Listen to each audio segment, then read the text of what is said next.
How to log in into your ALDI mobile account. So for that, open up your browser, any browser that you're comfortable with, or you can also go with Google.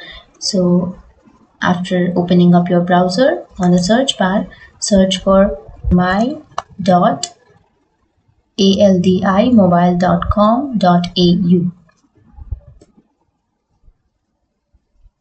And after that, it will take you to my ALDI mobile website, and then you will have a login option here on the bottom side of the screen, or you can simply go to the login option which is on the upper side of your screen. And then after, you can enter your mobile or your account number and then enter your password here. So if you forgot your password, then you can click on forgot password, and then you can reset your password or your account number. And then on the bottom side, you will have recharge with voucher, so you can recharge it with voucher.